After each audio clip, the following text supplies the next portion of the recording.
All right, everybody, we're back at it again. It's been a minute since I've done one of these reviews, and I think I did a Broly movie review back in 2019 when we watched that movie.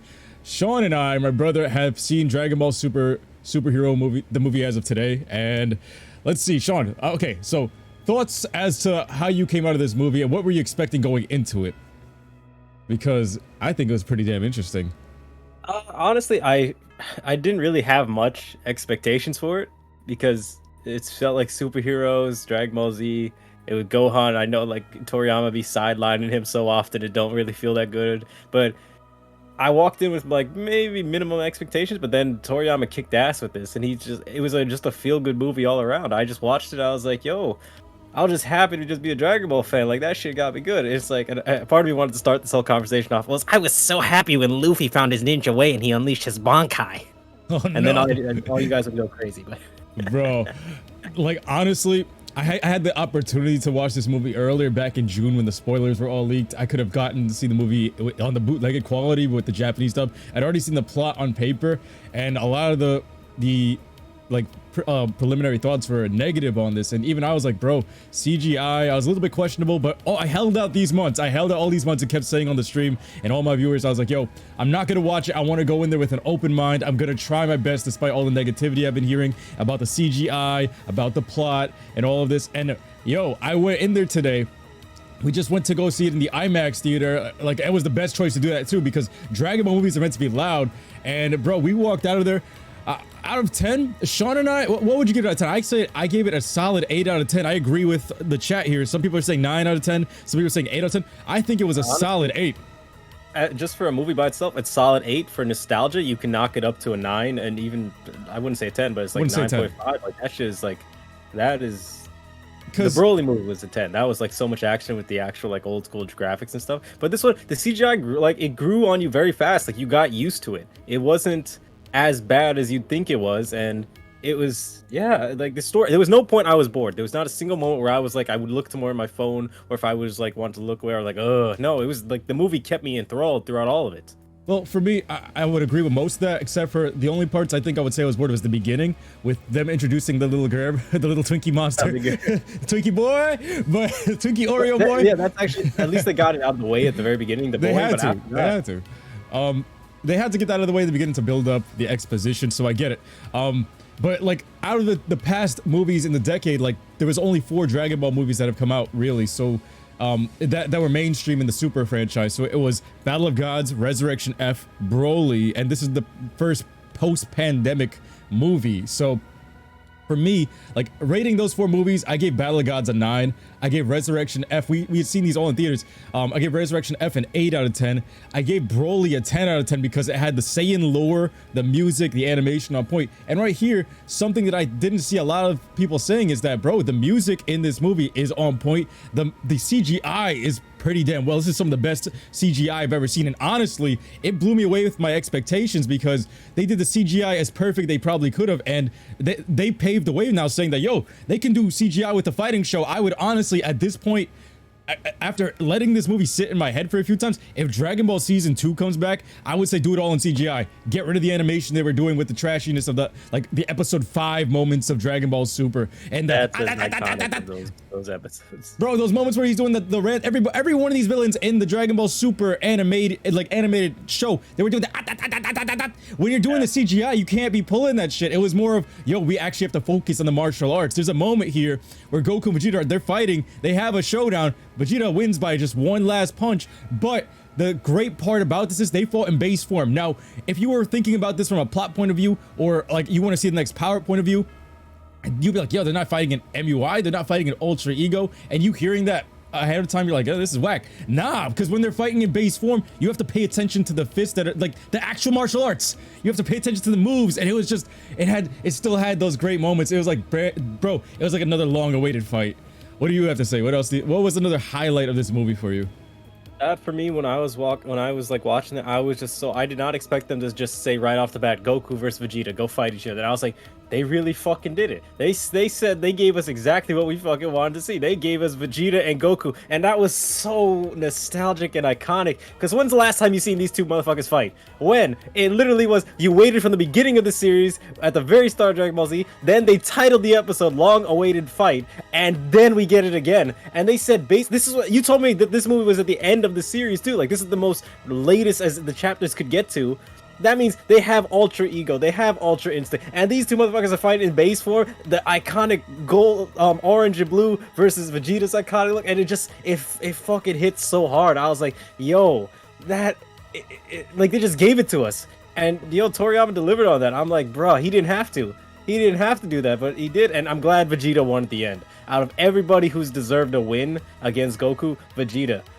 Yo, honestly, it was such a throwback, a nostalgia trip, and it gave us new shit. It redeemed some of the characters too. Yo, Piccolo was on fucking point. This was Piccolo's movie. This made is Piccolo's the movie. Literally, hands down, this is Piccolo's movie. And I think for all of this time in Dragon Ball Super, we've all been saying Piccolo needs a buff. Piccolo needs a moment. He got it. He got a whole full-fledged movie. This is not even Gohan. Shouldn't even be the center of this poster that you see on the screen. This should be Piccolo. This is Piccolo's movie, and I think it is. When I first heard the plot and the translations of them just saying he wished for the power, there's more to it. There is more to it. They cleaned that part up. Now, there are some ass pulls that kind of take away from certain things, but this is why I'll give some of it a slide. So with Piccolo, they said they had to upgrade the dragon to give the dragon Guru's abilities to unlock hidden potential. And that's what gives the ability for Piccolo's transformation / his buff to be not as BS or ass pulley as I would say Granola or Gas. It's actually, if you can say that you can get behind Granola or Gas in that manga arc with them wishing for it, Piccolo's is actually more natural because they had to upgrade the dragon to give that special ability that only Namekian elders unlock, that unlocks the hidden potential. So Shenron gives it to Piccolo because he had that much ready to be unlocked, and on top of that, a little bit extra. Then he unlocks Orange Piccolo. So I think that was fair. That was actually fair. Like they threw in the fact that Shenron has been upgraded before, because they even in that moment they said, "Oh, we gave him 3 wishes now." So they even built it up saying that you can upgrade Shenron. Yeah, so I feel like that wasn't really that much of an ass pull, and honestly, I feel like Orange Piccolo isn't the best name. They should just call him a Super Namekian or something like that. But Orange Chicken Piccolo, he's badass. Him going into giant form and calling it a bluff. It's a throwback to Dragon Ball. It ties in Dragon Ball Z because Sean had mentioned earlier. What did you say about that fight? About how they took out Cell Max? What did that remind you of? The way they took out Cell Max. Dude, it was the very beginning of Dragon Ball Z where Goku and Piccolo were versus Raditz. Goku held on to Raditz while Piccolo had a special beam cannon and shot a hole through this motherfucker. This one, Piccolo's now the one holding on to Cell Max while Gohan's doing the special beam cannon. The roles switch. Piccolo now knows how it feels on the receiving end, but he didn't have to take a shot through the stomach. He pointed this motherfucker's head up in the air and he shot him. That was like, it was such a throw. It was a throw. This man, Toriyama's genius as for how he did that too. It's like he threw it all back. They're calling him Fonta Piccolo. Fonta Piccolo is, yo, I like Fonta Piccolo. I can't wait to see him.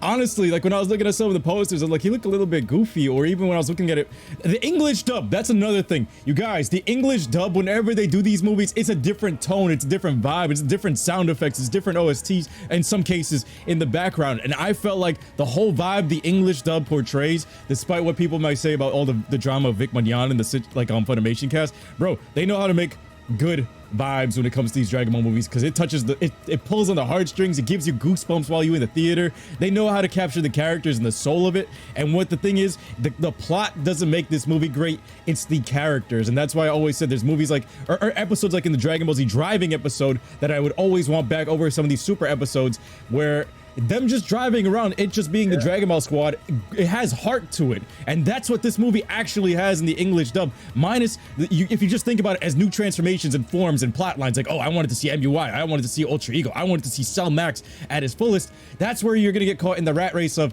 we're just gonna have to keep one-upping things. When you already have something great with the characters right here, you have a legacy of what, almost 30 plus years with these characters right here. So when you know these characters for that long, it's like seeing an old friend that you actually love wholeheartedly. And it's like, yo, after this whole pandemic thing, I'm so happy to see you guys again. I'm happy to have you guys back. I'm here with open arms for y'all, and it gave me that vibe.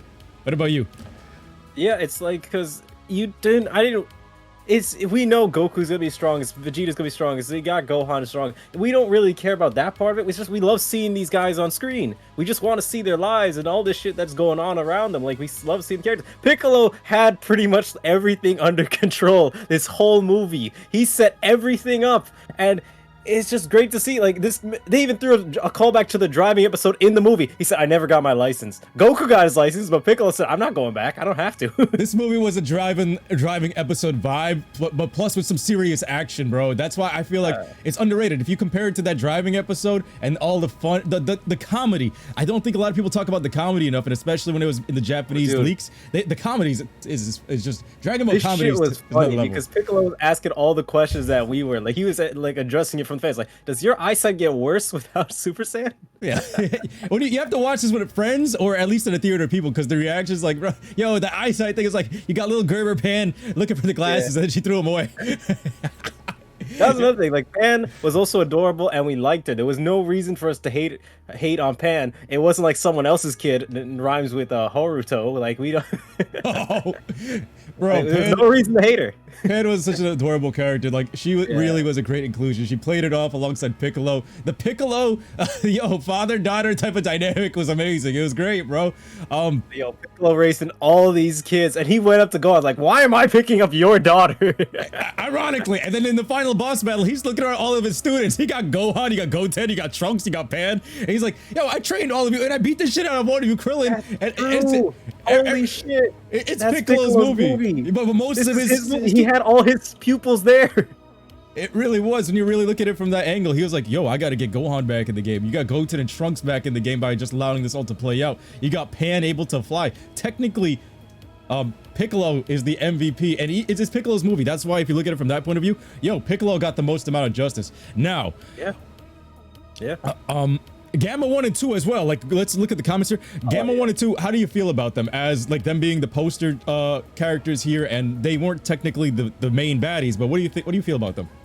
Yeah, they grew on me. I was like, yo, they weren't like mindless villains. They weren't like just some assholes who just wanted to fight. They had personality. They had like good dynamic, like brother dynamic. They were like both clowning on each other. That shit was funny, and after a while you realize these guys are still about justice and stuff. And then as the fight was going on, they stopped. They started holding their punches back. They were starting questioning all this shit. They had personality. They had reasoning. They had life to them, and the fact that they didn't, I know Gamma 2 is gone, but Gamma 1 survived. I was happy about that. I'm always pissed off when movies and stuff do that, where they kill off all the bad guys and don't have them around, but I was glad that they survived because they get redemption, they get to stick around, they get to be there. And it's like, these two guys, they were pretty cool, and they showed they were heroes. Man sacrificed his life just to take out Cell with an epic, like, just dive bomb, and it made you feel good. Like, even Piccolo walked up to them like, yo, we cool after this, like, we're not really fighting anymore. And they all just teamed up. There was like no hesitation.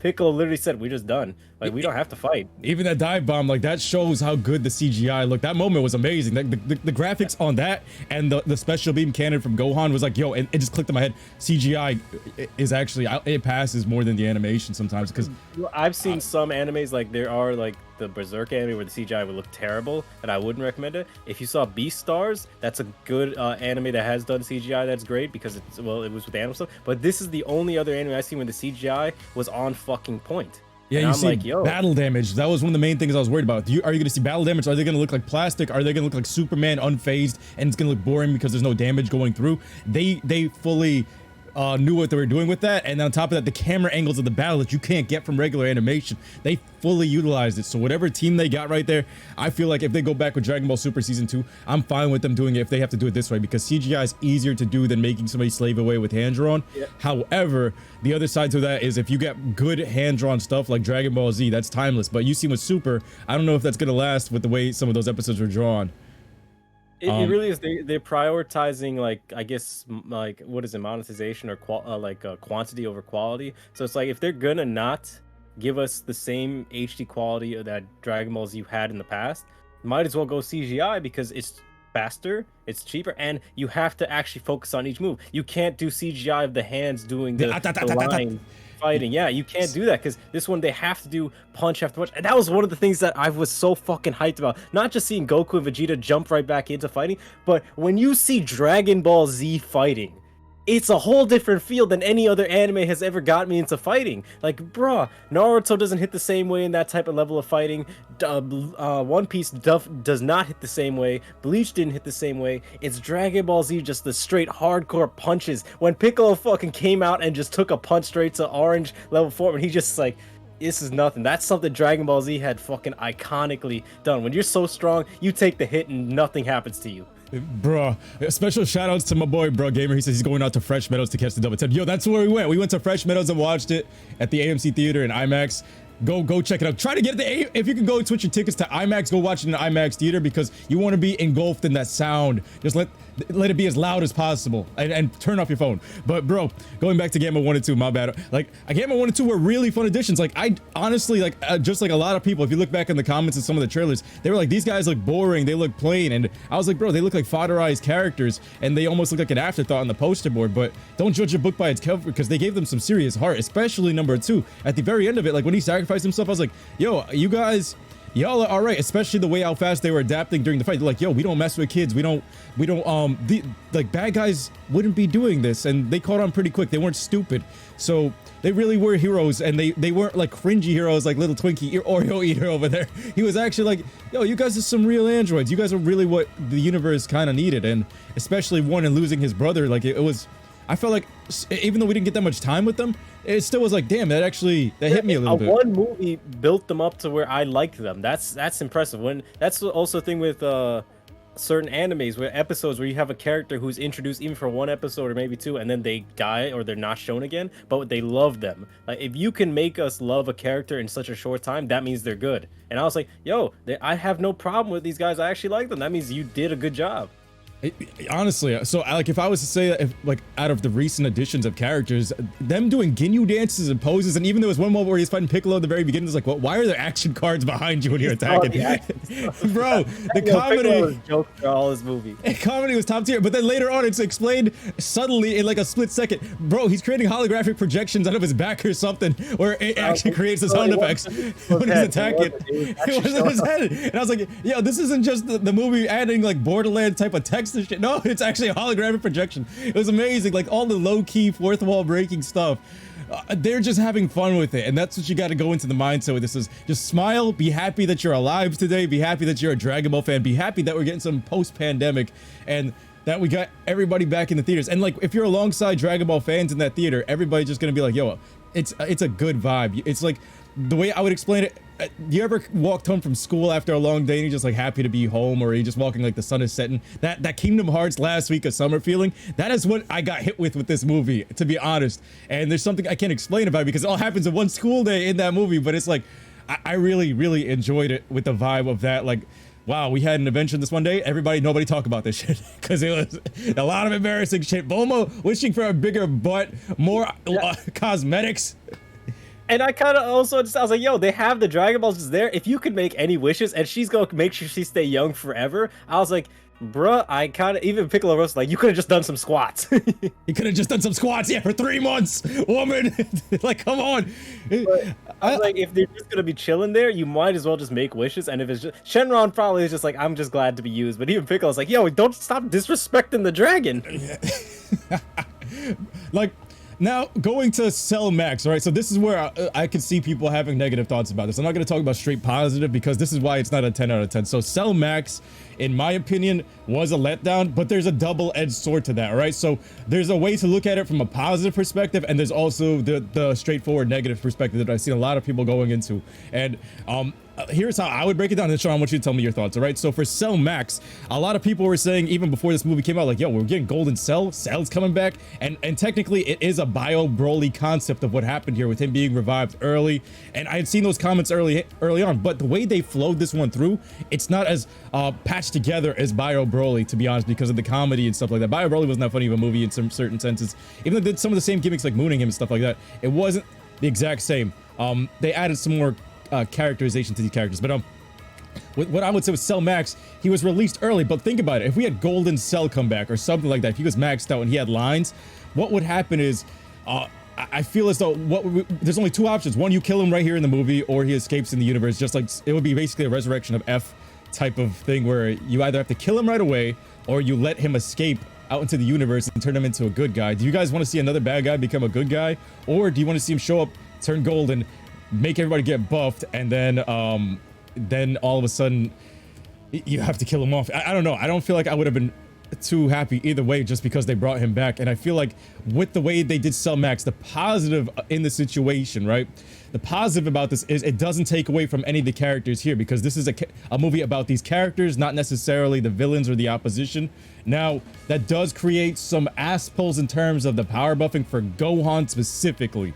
I don't think Piccolo's is unearned, but I do feel like Gohan's is an ass pull to an extent, to a major extent, because him getting that transformation, Beast Gohan, Rage Gohan, whatever you guys want to call it, it didn't make sense for him to just take a senzu bead and see Piccolo nearly die and then get blown into the point where he's being called the strongest warrior in the universe. Technically, he might be stronger than Frieza Black, depending on how they mumble jumble this manga chapter that just recently came out and how Akira Toriyama must be speaking in his interviews. They're saying Gohan's the strongest character, but at the same time, Frieza just came out of the chamber for 10 years. So it's pretty wonky with how this is moving. But even then, Broly's a sleeper agent, and they even said that in the Super Hero movie that they're hiding him on Beerus' planet to avoid Frieza. So specifically, Frieza may be training just to get his revenge on him too. And you never know how strong Broly is because they didn't even show that. So Gohan, Frieza, and Broly are sleeper agents. But that's the thing with going back to it all. Cell being the way he was, I felt like it kind of built up just to give him a forced buff, because they gave that, like you said, a throwback to Raditz. They gave a throwback to when Piccolo was holding him down to give me a flashback to Nappa. It's a flashback to what happened with Cell, because Cell did kill his father, and on top of that, that he did have a bomb. And just like that, I feel like you had to make the enemy robotic to flesh out your characters more. What would you say? I mean, with the whole thing with Cell Max is that I liked it that way because we already had a Cell. We had his saga, we had all that stuff, so we didn't need him to come back the way he fully was. I think that was done well because it shows like the past has to die. That's what the Red Ribbon Army was, like that. This whole thing was you're trying to move into the future. So the Red Ribbon Army, you have to die. The Cell Max is just you got to die too. It's just like there was no him coming back, and that's the whole thing. If he was fully perfect, if he had if he had memories, if he had stuff like that, if he went Golden Cell, where does it end? Like you can't. He's gonna blow up the planet. He has the same sand cells in him that tells him he wants to fight. If Goku and Vegeta don't show up, he's just gonna blow up the planet and be done with it. Or he's like Gohan can't rise to the occasion to beat that. And I'm glad because Cell, he had his time, he's gone, that's it. Gohan turning Super Saiyan, whatever, Beast Gohan, it does feel kind of like an asshole, but I also gave it, like, he got his Zenkai boost with the Senzu Bean, and seeing Piccolo in danger, almost about to die after he's been lectured about it, and he stopped fighting. He said he's been training, he has been just practicing in secret, so I'll give him maybe that he has. Remember, it's post-tournament power, too. But I think that's where it gets it to be where he has been... this in that internal part of him where he's like he can rise up to the occasion because he had so much untapped potential, as Guru once said, that he never was able to unlock. So imagine that he just like it kept building and building inside of him until that moment where he finally unlocked it, and you saw the red line that came up again, like when he first saw 16 get stepped on. That's the moment it was like, am I gonna watch another person die in front of me, especially it's Mr. Piccolo? No, I kind of understand. That's Gohan's trigger, seeing someone he loves about to die in front of him, or does die in front of him. And you see that with Nappa. I feel like the writing isn't A1, but I feel like for what it's worth, I can. It's not really crazy passable for Gohan's power buff, but like you said, Piccolo's was more natural. And then on top of that, not only with that part. Oh wait, I just lost my train of thought. With the power buff for Gohan being like a bit of an asshole. You said the Zenkai boost. The androids right here, right? The androids that they introduced, they're stronger than, I guess, a Tournament of Power Super Saiyan Blue, because this is post-tournament power. Gohan in ultimate form during the tournament power was matching Goku and Blue in some of the training, and these guys were whooping that ass. But even though Gohan was this weak, Piccolo didn't stop training, so technically Piccolo's still up there too. What Piccolo reminded me of his transformation was also like when all the Namekians fused together in that universe 6. It was universe 6. No, it was one of the universes, and they fused all together and became some of the strongest ones. It was pretty dope. Some people are saying, I think Shadow said that he would have liked to seen an anti-hero Cell.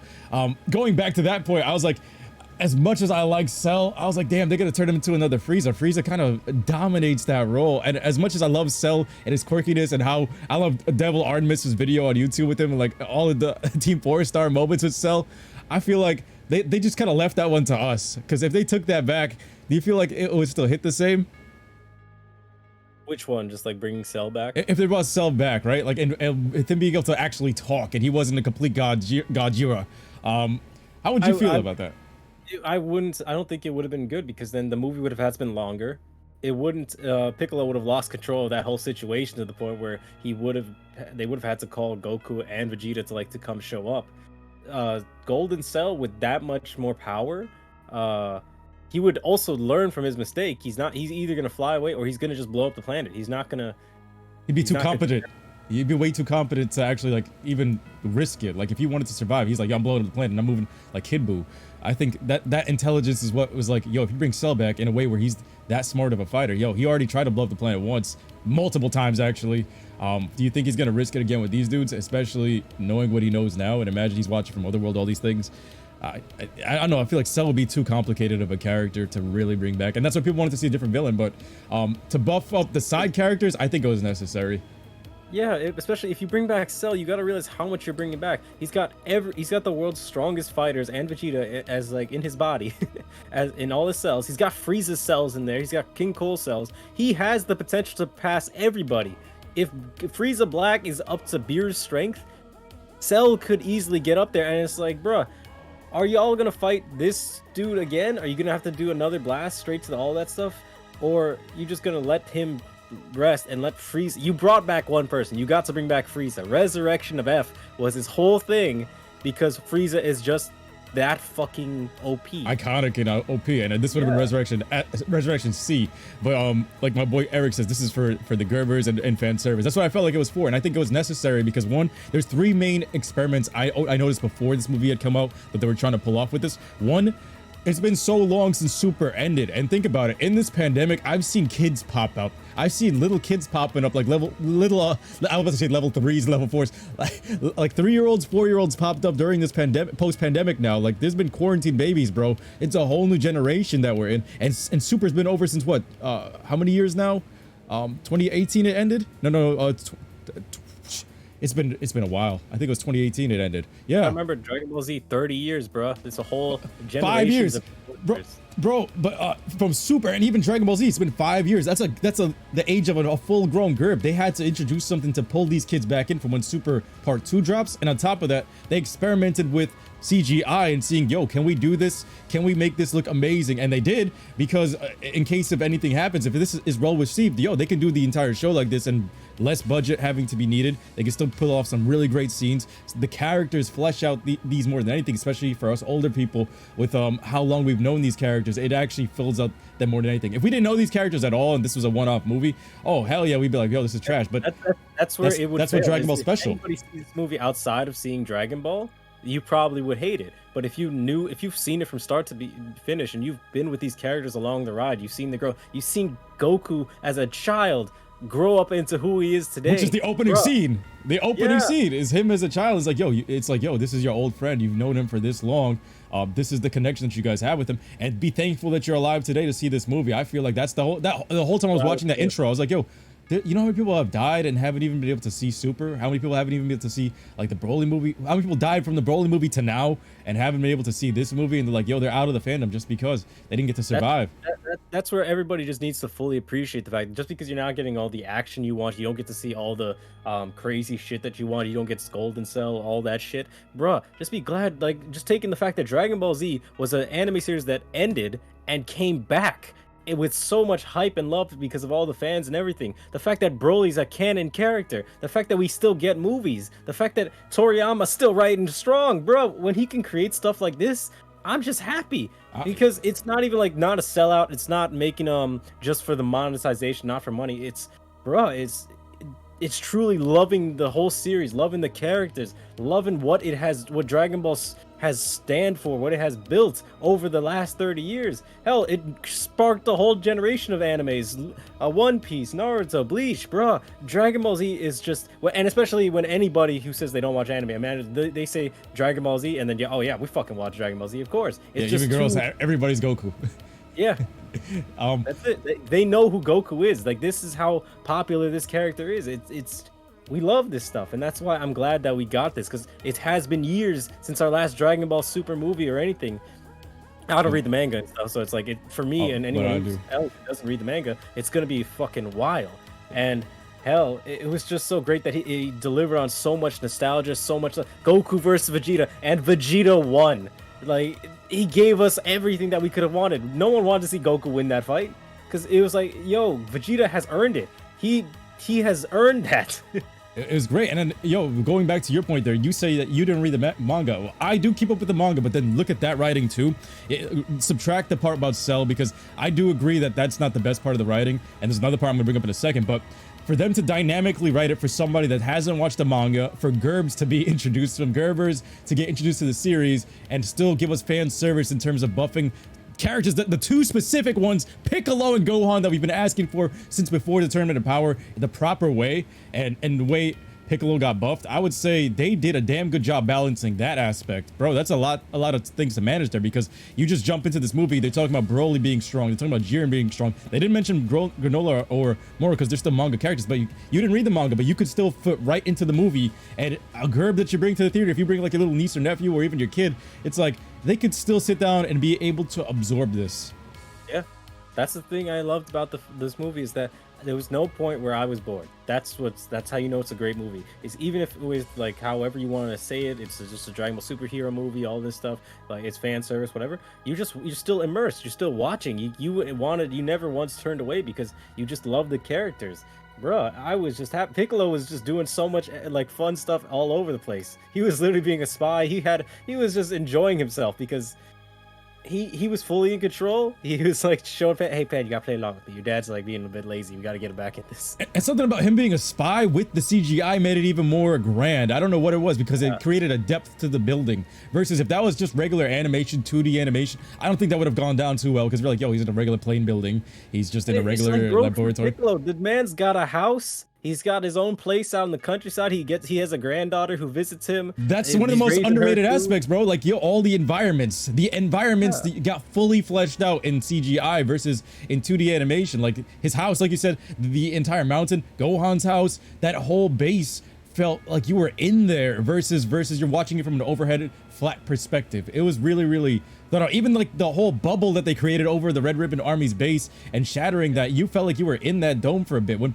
Pan was watching part of the battle, there's a part where Gohan's fighting, I think it was two or one, I think it was fighting one, and they were zooming across the mountain. You see it from Pan's perspective, and it's a moment where it's zoomed out, and it's like you see the entire battle like all the way back there. They can't do that as cleanly with the 2D animation, so they did some crazy stuff here. I thought, unless they pay the money for the 2D animation, which they're not going to do, because we've seen that episode 5, we've seen what they're willing to pay for. But that CGI, you have to literally take each frame by frame, because it's not going to look good otherwise. Frame by frame, you have the fighting scenes, but then also you're not going to get wonky moments where it's going to be looking like a flat-faced Goku, because it's one set 3D model, so it's going to look consistent throughout the entirety. There's not one scene where Piccolo looks like his head, he looks like that DW meme where the eyes are like sideways or some shit.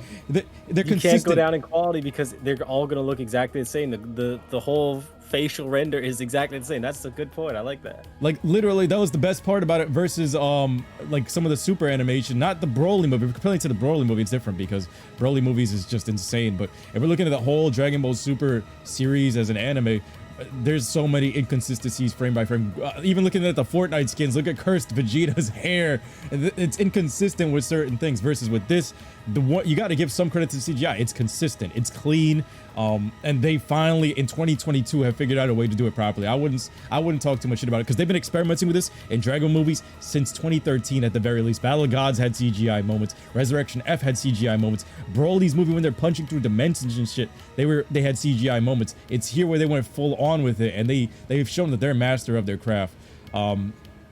And I felt like, yeah, like this being a test, I would say in certain areas, like out of 10, I still say it like it's a 10, it's an 8 out of 10, but they passed in a lot of sections other than the plot.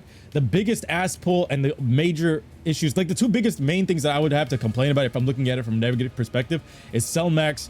I would have rathered a more intricate villain, something with more of a competent being, to be honest. But this still, they balanced that out with Piccolo's character, like showing all of his pupils rise up to the occasion. So Piccolo really carried it versus the villains. But I would have liked to see more competent villain. That's why Broly's movie is so much better, because a movie is like, it's really based off of how good the villain is. Going back to like any movie in the past, it really depends on, if you want that 10, you got to make the villain phenomenal. And here the villain was not that phenomenal. And the Gerber Twinkie eater Oreo, was it Dr. Hito? He wasn't really it wasn't all that. He was still a misleaded Gerber, but remember, it's Gerbified. It's not really for us super hardcore fans in terms of that. Like, I don't mind this mindless version because it's not meant to be that serious as bad, because Piccolo again was in control of the entire movie and situation. He was just he got his pupils to get back to fighting. He was doing this for Gohan. He literally said, hold on, you're gonna go over here and charge up your power. You're not gonna jump in. I can hold on a little bit longer because I need you to get stronger. This is proof, man. Like, I know Piccolo knows something's up. He's got Kami in him. He knows the whole Earth is somewhat in danger. He's probably feeling Frieza Black somewhere out there in the universe. He's like, Gohan, get your shit together, man. Stop going about Super Saiyan ants and start focusing on your shit. And that's why I was like, the main focus of this movie was just to get Gohan back up to power. Piccolo needs to kick his ass and shit.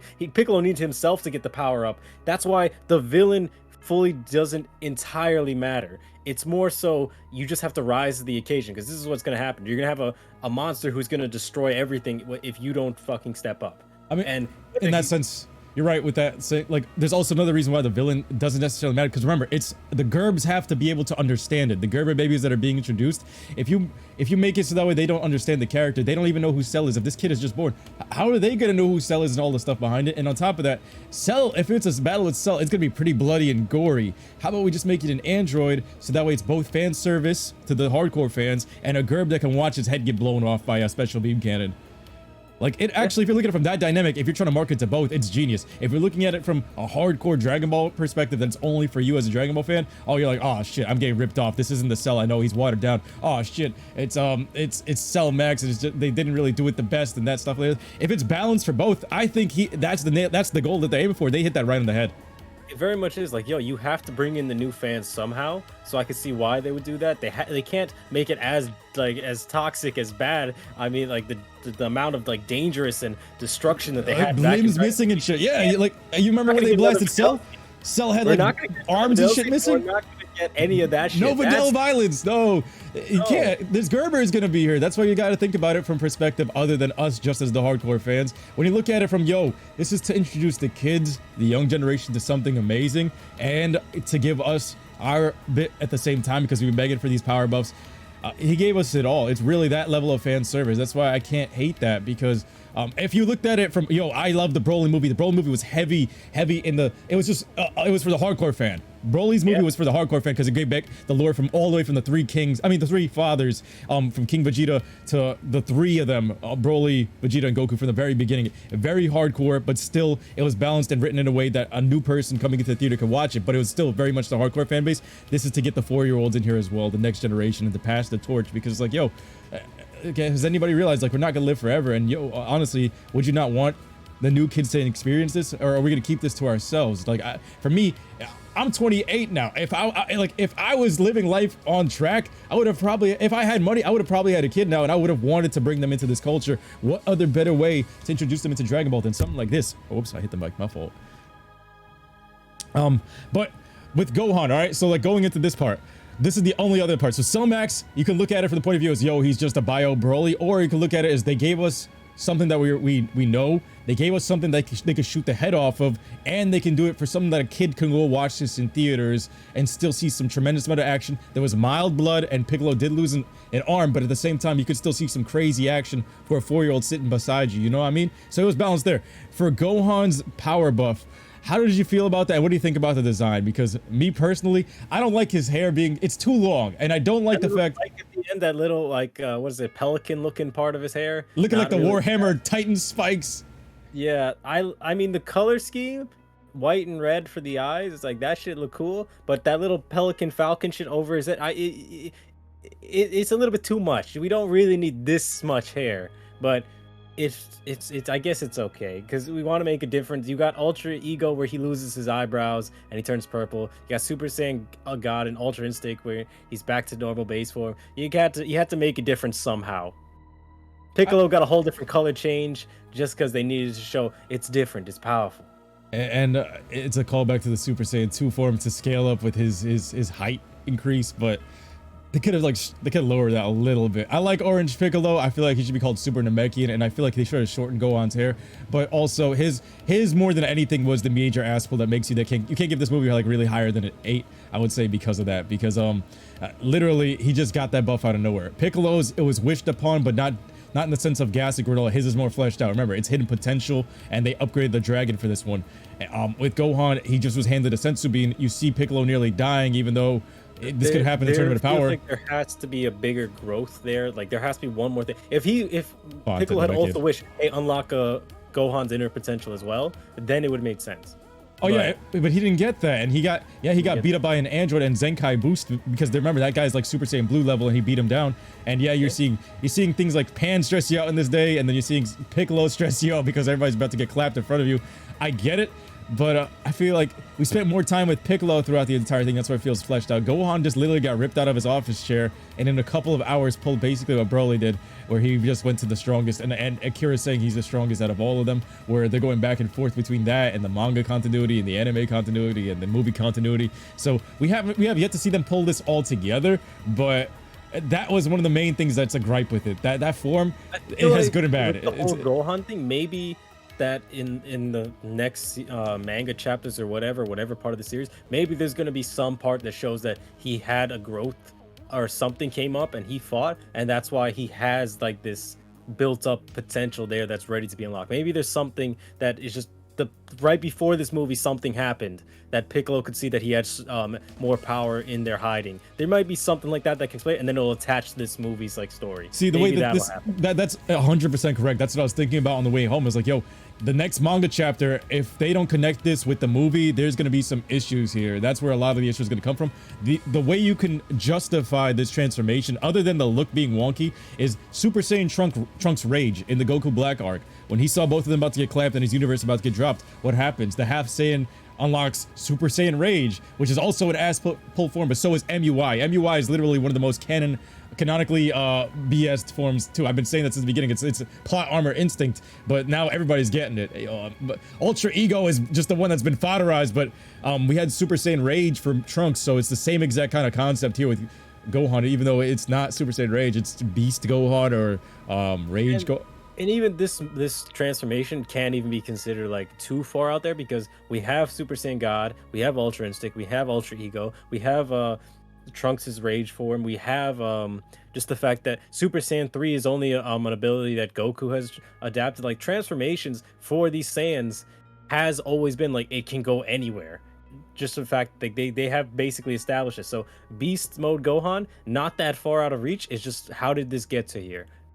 Yeah, it literally came out of nowhere. Ultra Ego makes sense for Vegeta. Like, fuck yeah, we all know him. I mean, there's backstory. He trained with Beerus for that, and same thing with Whis for Goku, and then Piccolo, it's part of his hidden potential, and Trunks.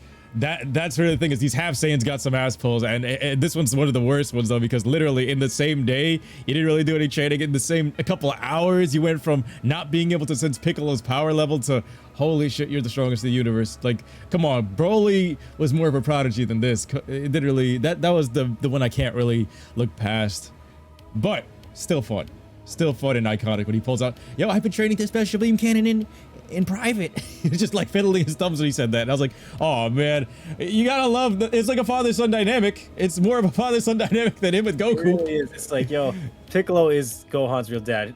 Goku is off on another planet just having fun with the bros. Beerus literally has his whole gang just chilling there, eating ice cream, having fun. That is his real dad. He's literally taking care of his kid, his granddaughter. The thing I liked about Gohan's character here is the respect. Like, the respect he has for Piccolo. It's like a Mr. Miyagi type of respect. And he's like, yo, I still love you no matter what, bro. Like, thank you for everything. Thank you for taking care of my daughter. And I practice your moves just to honor you. That's amazing. That's where the writing is like, it's still got that Dragon Ball heart. That's why I was like, if you're just looking at it from a plot point of, oh, they're fighting Cell Max, oh, new transformation of Beast Mode Gohan, it misses out the part where, like, yo, he has honor from Piccolo, and those character dynamics is what really fleshes it out and actually holds it together. And remember, it's being marketed for GURBS and the adults at the same time. That's why I still say that this holds up better than Resurrection F for me. There was one more comment that I was about to go back to right here. Cell Max was a kaiju monster and a throwaway villain. Yeah, it was pretty much. That's why they kind of left him kind of brain dead. I feel like this is the best way they could have done it to kind of sell it to both. Is it Super Saiyan 3 hair? It's more like the Warhammer Titan spikes on his head. It's a little bit out of scale. I think they need to scale it down for the height. It didn't make sense. And Android 21, she's canonized, and they showed the whole family tree and stuff like that. So that was great. The fact that 16 is his son, like that shit's canonized too. They hoed my boy Goten. They had yo, that was also wild. At least we got to see Gotenks back and really being comedic relief. And they actually got a growth spurt and a character redesign. I like that. I just want to see more action from them too. But remember, it's not centered around them. They didn't have enough time, I feel like, to really. They justified Piccolo's buff. They didn't necessarily fully justify Gohan's. They gave it like half of where it should be. Like maybe a quarter to half of where Gohan should be. And Goten and Trunks, they didn't really get anything yet. If they go and train with somebody good, then yeah, I would understand it. But right now, Piccolo has it's not an asshole. Gohan's is like, it was only 25 to 50% earned. That's where the biggest gripe with this would be. And then Black Frieza, yeah, like going back to what Sean said with the manga chapter, right? If they don't tell us what happens in the next chapter, if it does not connect this with the manga, now we got some issues here, because Gohan stated by Akira Toriyama after this movie, either it's for hype or not, that he's the strongest in the universe. Now, Akira Toriyama, one of the things that pisses me off recently, ever since Battle of Gods came out, is that when he made Battle of Gods, his interview, and this is why I've always looked at Super Saiyan Blue in some type of way, and even with Resurrection F, as much as I enjoyed that movie when it came back out and Vegeta actually tapped into God power, and I gave that movie an 8 out of 10 when I watched it too, but Akira Toriyama in 2013 himself said, red looks stronger than blue. He straight up said, red looks stronger than blue. And then guess what? That's why he made Super Saiyan God red, because it looks stronger than blue. But guess what? They created a sequel, and guess what color you're left with? Blue. So now people are using that analogy that, oh, in a fire, blue is the higher temperature. But it's like, no, he did not mean to do that. He was like, bro, now you're using color palettes, and that's where the gripes come with it. It's like, bro, all right, man, now you're just, some of these things you're just saying to hype up the movie. Some of these things aren't necessarily true, because you, deep down in your heart, you know red is stronger. That's why Super Saiyan 4 is such a badass form, because it's red themed. And that's where it's like, okay, is Gohan the strongest in the universe now? Is he stronger than Frieza? Is he stronger than Broly, who's been training on Beerus' planet? So Frieza, with that 10-year training, I got people with how they messed up the power scaling, and how I don't really like talking about percentages and, oh, they've only been using this much, because ever since Battle of Gods, that's been thrown out the water. I feel like arguing about that shit's pointless, because in Battle of Gods, the movie, it was 70% Beerus used. Then they just scaled the number down because they need to milk the series down to like 10%. Now people are looking at Frieza training for 4 months in Battle of Gods, I mean Resurrection F. He trains for 4 months, goes from less than a Super Saiyan to Super Saiyan Blue level, and then even now he's even above that, because in Tournament of Power he was fighting his own with that level, and now he's done 10 years in a hyperbolic time chamber. Bro, how'd you go from less than a Super Saiyan to Super Saiyan Blue in 4 months? According to those numbers, you should be stronger than Beerus, and people still think Beerus could be clapped. The same exact double back they did with Super Saiyan God, being Super Saiyan Red being stronger than anything, because that was the original color that he wanted to run with, Akira. And the same way he said that pushed Beerus to 70%, they just double it back. They just say, all right, we're just going to shift these numbers over, because power scaling and all these percentages are stupid to calculate, because it's just to sell more marketing and to prolong the series and more toys. Honestly, he should be able to whoop Beerus' ass. Broly should be on his edge too, because they even hinted at that too in the Broly movie, that, yo, he might be stronger than Beerus. If that's where it's at right now, then Frieza should be able to mop the floor of Beerus. And then if Gohan's even stronger than that, they're at some serious levels of power. But following all of this, like in the next manga chapter as well, everybody just got a power buff. Gohan got a power buff. Piccolo got a power buff. Broly has a power buff. Ultra Ego is here. MUI and Ultra Instinct Omen in that new perfected form is here. So all of these guys, including Frieza, got a buff.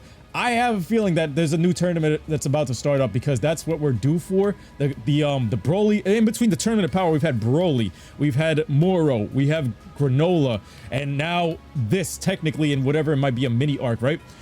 The Tournament of Power happened only what 40 episodes after the Universe 6 versus 7 arc. Well, technically the exhibition matches, but it was already in the concept. So remember, episode 28 is when Universe 6 versus 7 started, and that was directly after the Resurrection F arc. So that's what they kind of jumped into. I have a feeling that manga is going to start up with another tournament real soon, and now we're going to have to see either what Sean had mentioned earlier today to me was that, yo, the other universes that were too strong for the tournament, they might have to fare off with them or something like that. What do you think?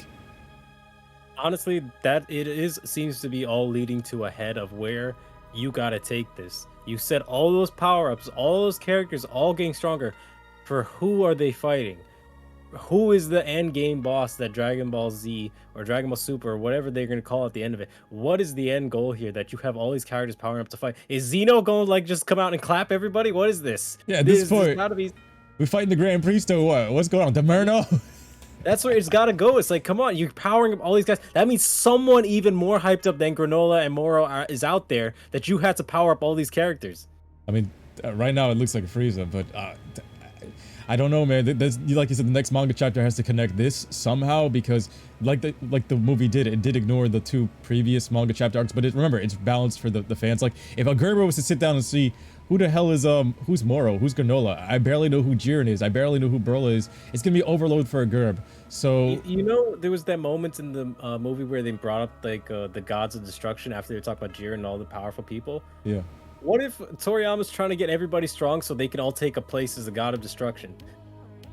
It could very well be at that point now because this roster of characters, because all of them are going to take a slot. Because technically, keep asking, what happens if Beerus kicks the bucket? You going to take his position? As bro, what if that's what he's leading him up to? Because that's the only other higher echelon of people you got to fight. Honestly, like Beerus has to kick the bucket at the end of Super or something because with everything being scaled up to this level, everybody's stronger than Jiren at this point. Yeah, Jiren may be training, but Jiren tournament of power, all these guys got buffed up stronger than that now. Like that's where we're at. So what are we fighting with? We got the Avengers squad basically, and it's all the color palettes. And I do know that blue fire is hotter than orange fire, but remember, if he said that red was stronger than blue, and he had to really put some thought into that. They just doubled back on the color palette and they doubled back on the power scaling just to sell more merchandise and to prolong it. That's why I don't take it seriously anymore as much as I used to, because when you look at the game that they're playing with that's where it kind of be hitting me back. But I'm happy for everything that we got so far, and it is a slice of life vibe, like Shadow says. Like honestly, to be honest, you gotta walk into the mindset that this is the driving episode of Dragon Ball Z. That episode of Dragon Ball Z, it's like the driving episode of Piccolo and Goku. If you enjoyed that episode, you will love this movie. If you hated that episode, you might not like this movie. Me, I love Dragon Ball filler like that. Back in the day, I loved the vibe that those characters bring. The voice acting they bring to the table, they fill these characters out more than anything. The laughs that you have are something that other animes can't really pull off, or even other TV shows can't pull off, and only Dragon Ball can pull off because you know these characters that well, and you know them at their most badass, and you know them at their most like Gerber kind-hearted, and that's what the balance of Dragon Ball is at. That ability to make you laugh is what is something that's really wholehearted. One last talking point that I want to bring up, Sean, is like there was a part where they were talking about like where they were convincing Dr. Hito or the Gerber, the Twinkie Oreo eating Gerber, about how these guys are the bad guys. Did you notice that like if you really talk about Goku and the squad, they sound like the bad guys? It is, bro, because yo, they weren't entirely wrong with how they were describing. Oh, it's an organization. Like, no, it's not. They're just, but they are a bunch of extraterrestrials. They have endangered the planet. They have fought all this stuff. But yes, like, yo, you know what's the craziest part? They've endangered the planet, right? And then extraterrestrials, they're aliens. Bro, okay, so who do we got on the roster right here? Oh, yeah, they have Demon King Piccolo. Okay, who else? Satan? They have Satan? Okay. Oh, yeah, the menace, even though they erased everybody's memories, the menace known as Majin Buu. Oh, my God. They were going through it like, yo, this is the bad thing about having bad guys to switch over to good guys. Yo, we can't just forget the shit they did. They're actually the bad guys. Goku's the villain. And remember, he even said that they're just like, yeah, the bad guys come here to show up and fight me, and I tolerate this shit. And even during the Majin Buu arc, I let this happen. Tato said it right. This man brought all these people here to get their universe destroyed just because he wanted a challenge. Goku is the villain. Even wordplay, bro. You're chilling with Demon Kings and Satan, bro. This should have been a Demigra movie. That would have been dope. But bro, if you really think about it, I don't blame the little Gerber for being convinced that they're bad guys. You just listen to the names. Demon King Piccolo. I would have been shocked, like as a little Twinkie eater. Oh my God, they really are pairing with the aliens. His name is a straight up demon. and Hercule Satan, bro. Oh man. Any closing thoughts, bro? Honestly, I love slice of life animes too, so this is why it's also a good thing for me. This movie hit all the nostalgic vibes. I went in there not really expecting much, but then I came out just like, yo, I'm fucking so happy I'm a Dragon Ball Z fan. I'm just so happy that this show has been a part of my childhood, that we grew up in the day and age when it was around, the hype of it all, how much it's influenced our lives, and it's still going strong. Still going strong, and I'm hyped to see what comes next. Because the fact that it ended and it came back because of how much people loved it, I know it's just going to keep getting better. It has not dropped down. You could say some little bullshit plot threads or whatever it is. You can have some moments of argument, stuff like that. But at the end of the day, we're all fucking Dragon Ball Z fans. We're just happy to have all this new content. And I agree with you. And you said what would you give it out of 10? It's still a solid 8 out of 10. For just the fact that I got to see Vegeta and Goku fight one more time in those same iconic clothing that they've always had, I give it a 9 out. I would give it a 9 out of 10, and especially since Vegeta won, that's why he deserved that. We all wanted to see Vegeta win one. Goku needed a humbling moment of getting his ass kicked. And see, this is the dynamic of somebody that's not reading the manga, so he gives it an 8 or 9, and I respect that. Give one talking point I see in the chat here is Miguel says he liked the sub voices for Gamma 1 and 2, and I actually agree. Those are great casted voices. English dub killed it with the casting. Actually, they brought like some pretty good voices for the voice acting. Like I felt everyone was natural. I didn't feel any forced character voices. The only voice I hated was there was one brief moment during the very opening cutscene with Kid Goku. It's Colleen Clickenbeard as Kid Goku. And yeah, I heard that too. That's why I was like, my ears started to bleed for that. I was like, nah, they didn't need to do that shit. Leave him muted. But other than that, I would give this movie an 8 out of 10. I like what they did with Piccolo, especially Piccolo. This is Piccolo's movie more than anything. If you look at it from a slice of life Piccolo movie, it's still solid AF. I think this is the best way to buff Piccolo honorably, to give Piccolo the justice he deserves. I know some people say it's a Gohan fan movie. It's got elements of Gohan, but it's not really a Gohan movie. It's a Piccolo movie. Piccolo movie. He was in control. It's all of his students. The whole situation. Yeah, he controlled. He basically was playing chess. It's all of his students in the final battlefield. And even remember, Cell is made out of his cells too. So I feel like as though it's all of really Piccolo's movie, and it's earned for him. I would say, let's see. My boy Shadow says if he wanted a slice of life, he would have just left this room. I would still say I really liked what they created here, like fleshing out the world through Piccolo's lens with the CGI, and him being like the overseer of Earth. Technically, he's still playing the role of Kami with all these other Gerbs and fighters, because while Goku and Vegeta are away, they're not there. So even go back to your talking point too, seeing Goku and Vegeta fight in this movie, and even if it's in their base form, just not fully powered up, very, very interesting to see it with the CGI. I think this was the best experimental way to do it, and seeing the fight with the martial arts. It was no hat, hat, hat, hat, hat, hat. It was actually, yo, we're gonna do some grapples, we're gonna do some throws, you're gonna grab him from behind and flip him backwards and shit like that. It was really good choreographed stuff that I haven't seen since the OG Dragon Ball Z days, and they animated it so well. It's a testament to that yo, CG has to create it in 3D, but that's how good it was with the animation back in the day with just hand drawn. So my final thoughts, I would give it an 8 out of 10. I don't like the ass pulls to the fullest with Gohan's transformation. I don't like his hair. It needs to be shortened. And Cell Max, not the best of villains, but I'm on the fence with that. If you look at it from a writer's perspective, you got to find something to fodderize for the Gerbs to understand, for these guys to get something of a buff that makes sense of a new villain showing up in a small amount of time. They wouldn't have had enough time to buff all these characters and really flesh this out if it was somebody new. And look at all these characters they added. They added new androids and all of this other stuff. For Broly, it was just mainly Broly and his father that we've already known from prior movies past. So I feel as though it was just like a retelling, and that's why it was a little bit easier to kind of meld that into the story. That one was more for the purists. This one, like I said, is for the Gerbs. So 8 out of 10 for me. Sean says it's a 9 out of 10, especially with that the fan service there with Vegeta winning that fight. That was great. With all the work he put in. Gohan's a Robin in this movie. It's a Piccolo movie. It's a Piccolo slice of life driving movie. So if you enjoyed that driving episode, you're gonna love this. And that's one of the things I didn't like about Kai removing, because when people said, yo, they removed the Dragon Ball Z filler, the only part of Dragon Ball Z that I didn't like in terms of filler was the Frieza arc. Everything prior to the Frieza arc that was filler, I hated. Everything after the Frieza arc, the Cell arc, the Majin Buu arc, I loved every single episode. There was not a single boring episode, and I loved every moment I got to watch them on screen with the music in the background, the Bruce Falconer music with the voices. There's something about the Dragon Soul that cannot be matched. Anyway, guys, we're gonna end this review off right here. I want to thank Sean so much for joining me on this review, as well as joining me with the movie today. Like I said, guys, if you guys can go watch it in IMAX, go watch it. See if there's people in the audience, go watch it with some friends. It's gonna be a great time. Any last words, Sean? Oh, I'm happy to be here. That was a great time, brother. Thank you for taking me. That was just great. I'm glad. I love Dragon Ball Z. I know all of us do as well, but fucking great time to be alive to just see it all over again. I can't wait to see what's next. Yeah, bro.